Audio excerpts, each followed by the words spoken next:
Hello students, कैसे हो बेटा? Good morning. तो पिछले लेक्चर में बेटा हमने जो अध्ययन किया था वो किया था कि मोल क्या है, ठीक है, और मोलर द्रव्यमान क्या होता है, ठीक है। अब हम अध्ययन करेंगे बेटा आगे, ठीक है।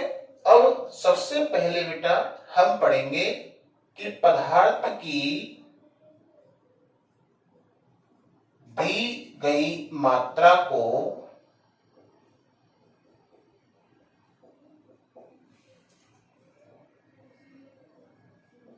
मोल में परिवर्तित करना।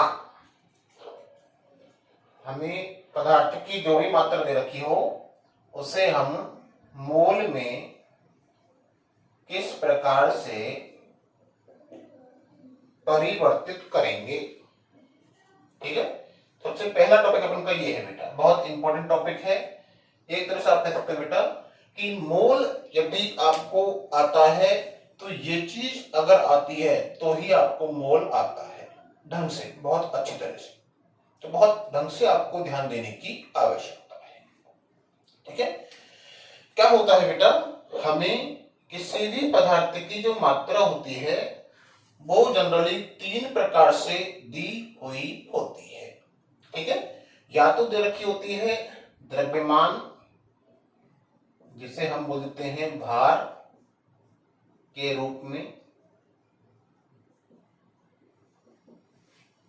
या हमें दे रखी होती है संख्या के रूप में, ठीक है, और या हमें दे रखी होती है आयतन के रूप में। जनरली हम पदार्थ की तीन प्रकार से दी हुई मात्रा को मोल में परिवर्तित करते हैं, ठीक है।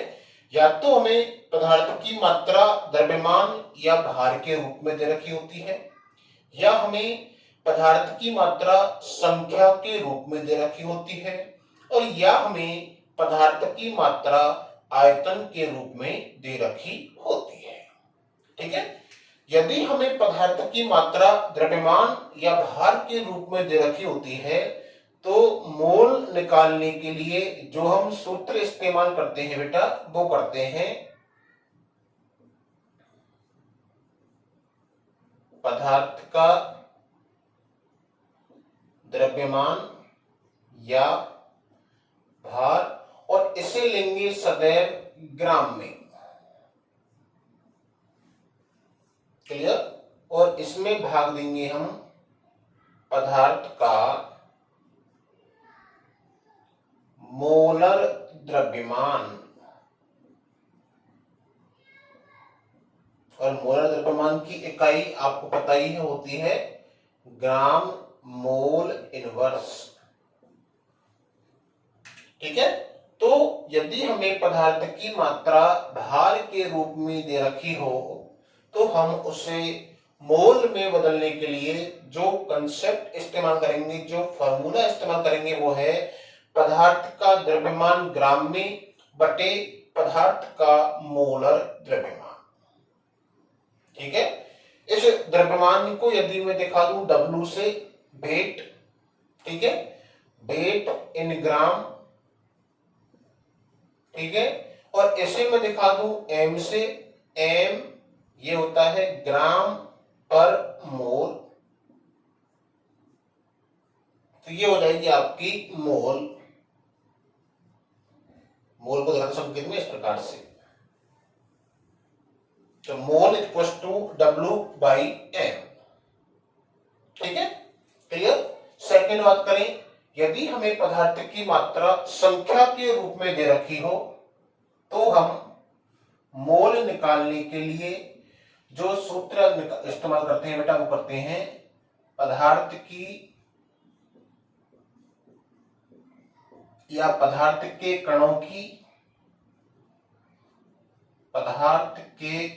की दी गई संख्या, पदार्थ के कणों की दी गई संख्या, और इसमें हम भाग लगाते हैं आवोगाद्रो संख्या का।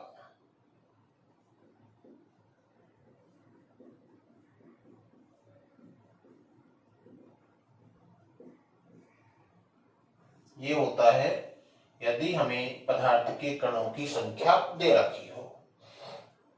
तो इस तरीके से हम मोल निकालते हैं। ठीक है, कि पदार्थ के कणों की दी गई संख्या बटे आवोगाद्रो संख्या।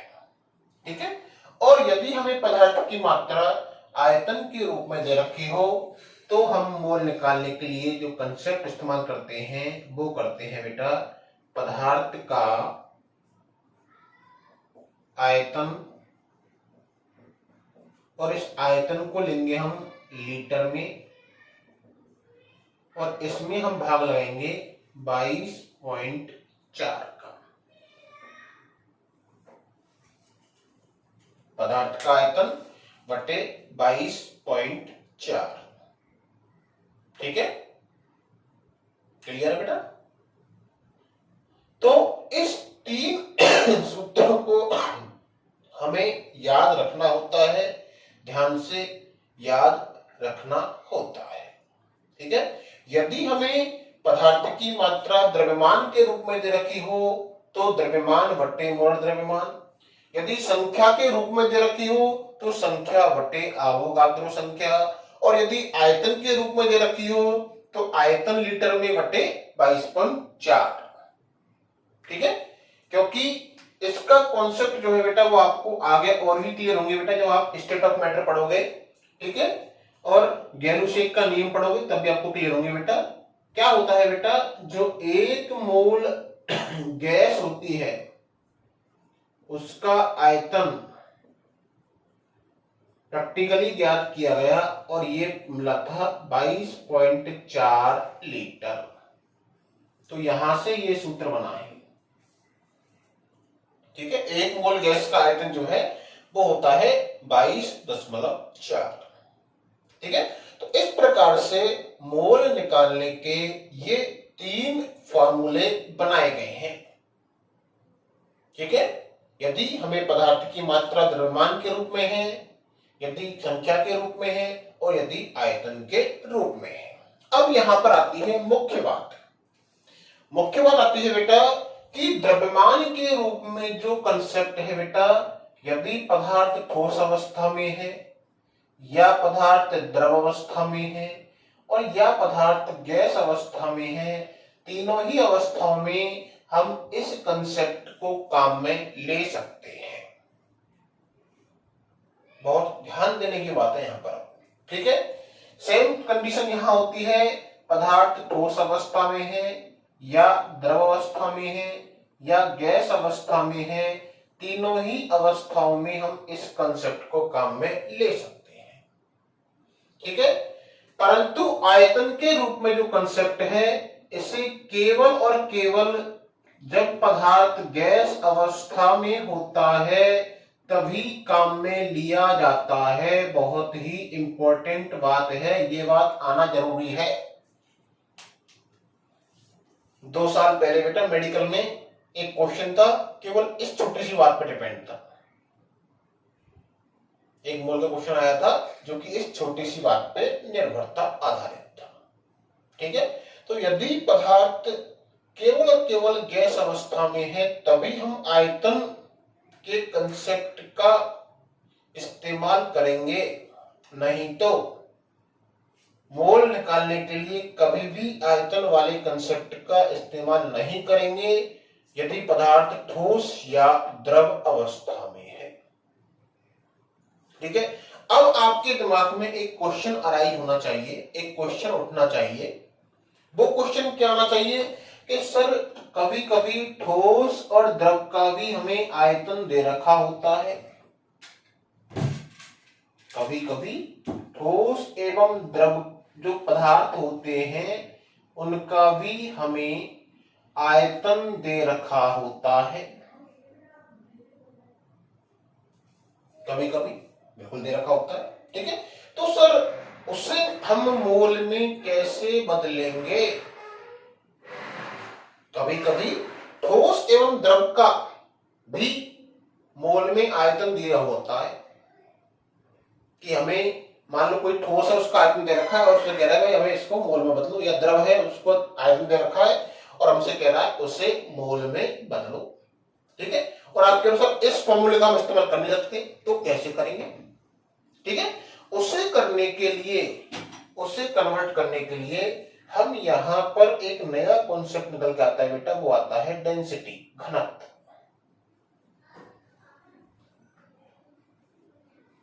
घनत्व जो होता है बेटा, ये होता है द्रव्यमान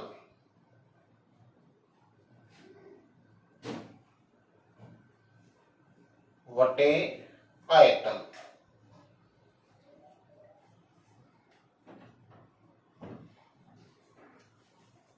डेंसिटी जो होती है बेटा, वो होती है मास अपॉन वॉल्यूम। ये एक घनत्व जो है बेटा, ये बहुत इंपॉर्टेंट रिलेशनशिप है, आपको ये फॉर्मूला हमेशा याद रखना चाहिए, दिमाग में फिट रहना चाहिए। Density D equals to mass upon volume. ठीक है, वहां द्रव्यमान है बेटा, ये मोलर द्रव्यमान है। इससे आप भले m नहीं दिखाओ, इसे आप दिखा दो m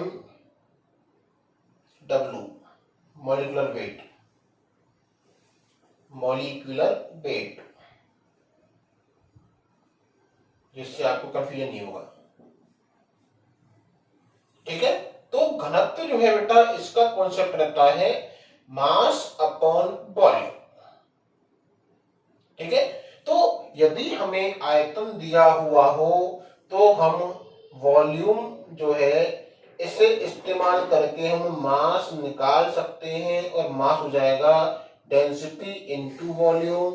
और मास प्राप्त होने के बाद हम इस कॉन्सेप्ट का इस्तेमाल करके आसानी से मोल निकाल सकते हैं ठोस एवं द्रव के लिए। बहुत ही इंपॉर्टेंट बात बता रहा हूं आपको मैं, ध्यान रखना चीज को, बहुत बारीकी से ध्यान रखने वाली बातें हैं कि ठोस द्रव गैस के लिए कोई दिक्कत नहीं है, ठोस द्रव गैस के लिए कोई दिक्कत नहीं है। ये concept only and only for gas, gas के लिए एप्लीकेबल होगा। ठीक है, ठोस और द्रव के लिए एप्लीकेबल नहीं होगा। ठीक है, तो सर हमारे को ठोस और द्रव का आयतन दे रखा हो, उसे कैसे बदलेंगे? उसे बदलने के लिए हमें 100% क्वेश्चन में इसकी वैल्यू दे रखी होगी। ठीक है, और एक बात आपको हमेशा ध्यान रखनी है, जो जल होता है, इस जल का घनत्व जो होता है वो हम जनरली वो लेते हैं बेटा 1 ग्राम पर सीसी, और जनरली होता है बेटा ये रूम टेम्परेचर या 25 डिग्री सेंटीग्रेड ताप जनरली बोलते हैं इसके लिए। 0.997 होता है बेटा, बाकी हम 1 के बराबर इसको मान लेते हैं। ठीक है, 1 ग्राम पर सीसी। ठीक है, सीसी जो होता है बेटा, इस सीसी का मतलब होता है सेंटीमीटर क्यूब। ठीक है, और ये सेंटीमीटर क्यूब जो है बेटा वो ml के इक्वल होता है। बहुत ही इंपॉर्टेंट बात है जो आपको याद रखनी है, हालांकि आगे आप थोड़ा इस पर डिटेल से पढ़ लोगे। ठीक है, पर यहाँ के हिसाब से आपको याद रखनी, सीसी का मतलब होता है सेंटीमीटर क्यूब। ठीक है, और ये ml के बराबर होता है, आयतन की इकाई होती है। ठीक है, 1 सीसी बराबर 1 ml।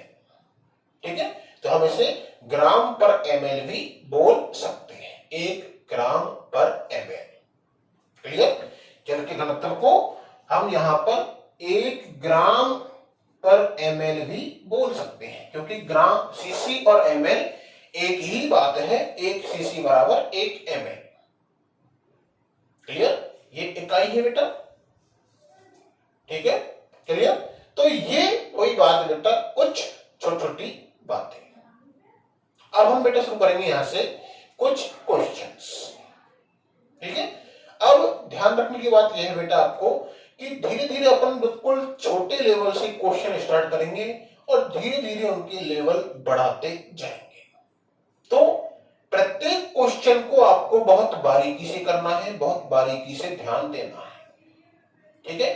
अगला 1 या 2 लेक्चर जो है बेटा वो केवल अब मोल के क्वेश्चंस के ही चलने वाले हैं, अर्थात ये 3 चीजें आपको अधिकांशतः काम आने वाली है, ठीक है। तो अब आपको बेटा थोड़ा बारीकी से ध्यान देने की आवश्यकता है।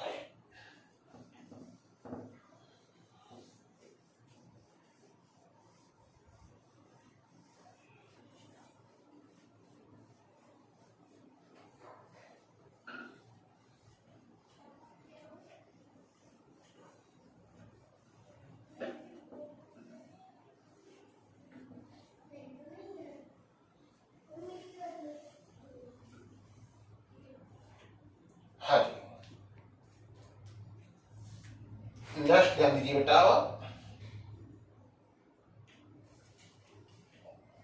कि अब हम करते हैं बेटा इसकी क्वेश्चंस, मोल के प्रश्न। मैं सबसे पहले इजी क्वेश्चन डालता हूं। क्वेश्चन नंबर 1 मैं कह दूं मेरे पास 46 ग्राम सोडियम है,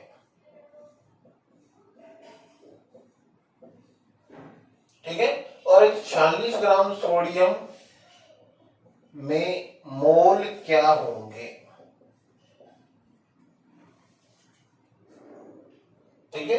तो देखो आपको दे रखा है यहां पर 46 ग्राम, मतलब ये है आपका भार या द्रव्यमान। भाई देखते आपको दिख गया ये क्या है, भार या द्रव्यमान, है कि नहीं, क्लियर। तो ये द्रव्यमान है बेटा, तो आप इसे मोल में बदलोगे।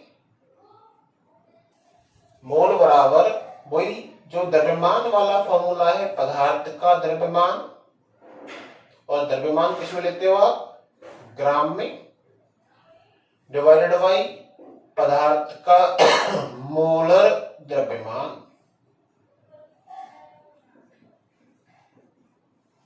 ठीक है। अब आप खूब जानते हो कि सोडियम जो होता है, इस सोडियम का जो परमाणु भार होता है वो होता है 23 EU, होता है नहीं होता बच्चों, ठीक है। और यदि आप इसे मोलर द्रव्यमान में बदलते हो तो आप कहते हो साहब 23, पहले बदलेंगे हम इसको ग्राम में, 1/6.022 इंटू 10⁻23, और फिर 1 मोल में कणों की संख्या से करेंगे मल्टीप्लाई।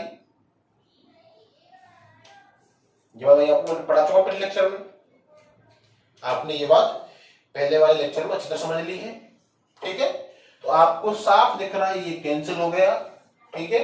अर्थात हमारे पास जो सोडियम का मोलर द्रव्यमान है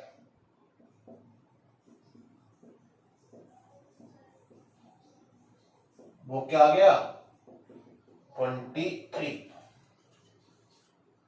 क्लियर। तो बस यही बात हुई, ठीक है। सोडियम को करते हैं 23, तो द्रव्यमान बटे मोलर द्रव्यमान, द्रव्यमान रखा आपने यहां पर 46, मोलर द्रव्यमान है आपका 23, आप काटोगे आ जाएगा आपका 2 मोल, ये हो गया आपका आंसर, ठीक है। तो 46 ग्राम सोडियम में जो मोल होंगे वो होंगे 2 मोल, 2 मोल, क्लियर। तो अब बेटा धीरे धीरे ये तो देखो अपन ने साथ में सिखा रहा हूं मैं आपको, बाकी मैंने आपको नीचे ट्रिक बताई थी कि जो AMU में परमाणु भार होगा उसकी जगह आप केवल ग्राम प्रति मोल लगा दो, वही हो जाएगा मोलर द्रव्यमान, वह भी नहीं होगा। किसी भी परमाणु का जो AMU में या U में परमाणु भार जो दे रखा है उसमें आप केवल ग्राम प्रति मोल लगा दो,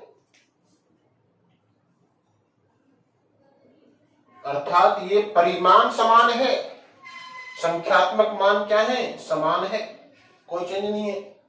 ठीक है, ये है आपका परमाणु भार और ये हो गया आपका मोलर द्रव्यमान। क्लियर बच्चों? ठीक है, तो कहीं कोई दिक्कत, किसी बच्चों को समस्या आया में? क्लियर बच्चों? ठीक है, नेक्स्ट क्वेश्चन देखो।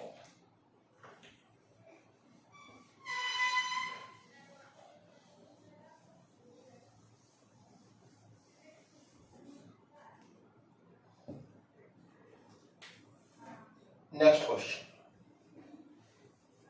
ठीक है, मान लो मुझे कोई संख्या के रूप में, भाई पहले मैं आपको कर रहा हूं एक एक एग्जांपल तीनों तरह के, फिर क्वेश्चन को थोड़ा सा लेवल बढ़ाएंगे। क्लियर? ठीक है, मान लो कोई संख्या दे रखी हो मेरे को, ठीक है, जैसे मुझसे कह दे कि 12.044 इंटू 10⁻23 अणु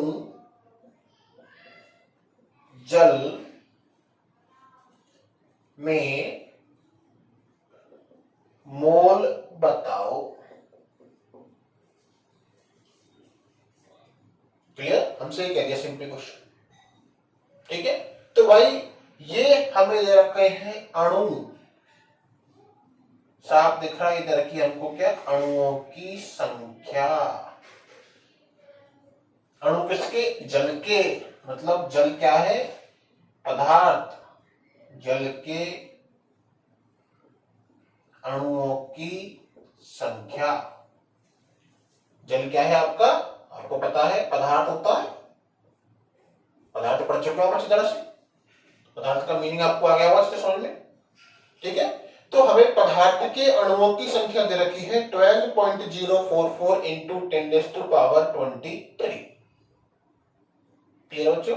ठीक है, तो हमने ये अप्लाई किया, हमने भाई देखा भाई संख्या के रूप में यदि मुझे मोल प्राप्त करना है तो मेरे पास फॉर्मूला होता है पदार्थ के अणुओं की संख्या और बटे हम करते हैं अवोगाद्रो संख्या। पदार्थ के अणुओं की संख्या कितनी हो गया, 12.044 और अवोगाद्रो संख्या की वैल्यू आपको पता है 6.022 इंटू 10⁻23। आप सॉल्व करोगे, घात से घात बराबर हो गई है कि नहीं है? क्लियर? इसे आप करोगे, ये कट गया 2 टाइम्स 2 मोल, ये आ गया आपका। तो इस प्रकार यदि अणुओं की संख्या दे रखी होती है तो हम मोल निकालते हैं इस प्रकार से। क्लियर? नेक्स्ट पार्ट पे आओ, क्वेश्चन नंबर 3।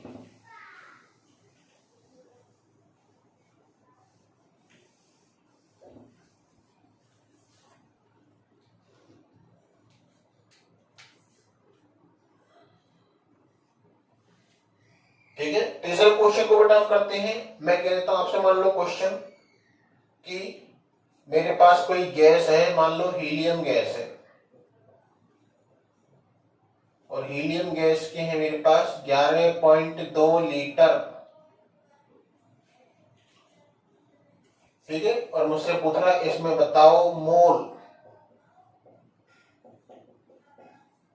हीलियम गैस के 11.2 लीटर में मोल बताइए। ठीक है, क्लियर? तो भाई हमने देखा यहां पर, तुरंत ही देखा हमको यहां पर ये 11.2 लीटर दे रखा है, मतलब हमें दे रखा है आयतन। भाई किसी भी चीज को पहचानने के लिए हम देखते हैं मात्रक, लीटर का मतलब लीटर में क्या होता है, आयतन होता है सब, हमें दे रखा है आयतन। ठीक है, हीलियम गैस का आयतन अर्थात पदार्थ का आयतन। ठीक है, आयतन दे रखा है, और ये पदार्थ हमारे पास गैस अवस्था में है। ये बात जरूर तुरंत गौर किया करो, यदि हमें आयतन दे रखा हो, यदि आयतन दे रखा हो तो तुरंत गौर करने वाली बात होती है कि पदार्थ किस रूप में है, किस अवस्था में है, गैस अवस्था में है कि नहीं? क्लियर? देखिए दोबारा बारीकी से बोलना, मेरे इस बात को बहुत ध्यान रखना इस चीज का। यहां अपन पूरा मोल पढ़ लेते हैं और एक छोटी सी मिस्टेक करके आते हैं, छोटी सी मिस्टेक की वजह से हमारे मार्क्स आते हैं 0। क्लियर? ध्यान दीजिए, हीलियम गैस दे रखी है, तो गैस अवस्था में जो यदि पदार्थ दे रखा हो तो हम जो मोल निकालते हैं आयतन के रूप में, उसके लिखते हम आयतन जो दे रखा हो पदार्थ का बटे 22.4। आयतन है आपका 11.2, ये है 22.4। ठीक है, इसे आप करोगे सॉल्व, 1/2 0.5 मोल, ये हो जाएगा आंसर। तो ये तीनों पैटर्न के आपने एक एक क्वेश्चन किए हैं। धीरे धीरे बढ़ाएंगे लेवल, मैं आपसे कह रहा हूं, धीरे धीरे हम बिल्कुल हाईएस्ट लेवल तक पहुंचेंगे मोल के सवालों में। तो अगली 2 से 3 क्लास आपकी पहले मोल के क्वेश्चंस की ही होंगी, उसके बाद हम आगे पढ़ पाएंगे। ठीक है, तो धीरे धीरे बेटा क्वेश्चंस हर क्लास में 5 से 7 क्वेश्चन आपके डिस्कस किए जाएंगे। ठीक है ना? क्लियर? तो ये कोई बेटा मोल की बेसिक बातें, स्टार्टिंग की बातें। ठीक है, आप अध्ययन करते रहें, कोई भी समस्या है आप डिस्कस करें। ठीक है बच्चों, धन्यवाद।